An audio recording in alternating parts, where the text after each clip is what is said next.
طيب، السلام عليكم ورحمة الله وبركاته، حياكم الله جميعا. سؤال آخر من المتابعين يقول: هل مسموح أنه نبث المباريات على منصة كيك؟ مبدئيا المباريات والماتش وهذه الأشياء هي أشياء جميلة جدا أنك تتابعها مع جمهورك بالتأكيد، لكن فيها إشكالية. بعض الأحيان إذا ما عندك أو ما تمتلك تصريح من نفس الوكالة أو من نفس المنشأة اللي قاعد تبث هذا البث، فراح يجيهم سترايك. يجي شخص الشركة هذه إلى الكيك ويطلب من الكيك أنه يوقفون البث. تمام. عموما شركة الكيك ما راح تنتظر حتى هذه اللحظة.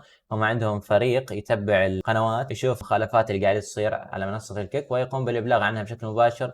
يبلغ الستريمر أنه يوقف البث ويحذف تسجيل البث حتى لا يواجه مشكلة في هذا الموضوع. تمام.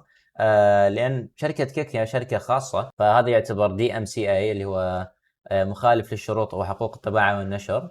إلا إذا أنت كان عندك تصريح بهذا الشيء، يعني بإمكانك بث المباريات وتشاهدها مع بعض. فلهذا يجب أول شيء أنك تتأكد من الحقوق اللي أنت مشتريها، هل هي تسمح لك بمشاهدتها مع الآخرين أو هي فقط مخصصة لك. حتى على هذا الأساس لما يأتيك واحد من الستاف ويسألك أو يبلغك، تقدر انك تعرض له التصريح وتقول له انا مخول بهذا الشيء، فراح يخليك انك تكمل البث. طبعا هذا ما له علاقه سواء كنت انت بارتنر او غير بارتنر. في بعض الاشخاص يسووها، و يعني ايضا انتبه انك تسويها لان ممكن تحصل عليها سترايك ما يعطيك البارتنر منصه، ممكن ياخر عليك موضوع البارتنر بسبب هذا السترايك. ممكن ايضا اذا كان عندك بارتنر وسويت هذا الشيء يرفع من عندك البارتنر او الفيريفيكيشن كذلك. تمام. فيوجد بعض الاشخاص يسووها، نعم يوجد، لكن هم يخاطرون ويغامرون بقناتهم وبمحتواهم مقابل ساعة أو ساعتين المحتوى، يستغني عنه ويشوف شيء آخر أو يعوضه بشيء آخر، نوع من أنواع المحتوى اللي هو يقدمه.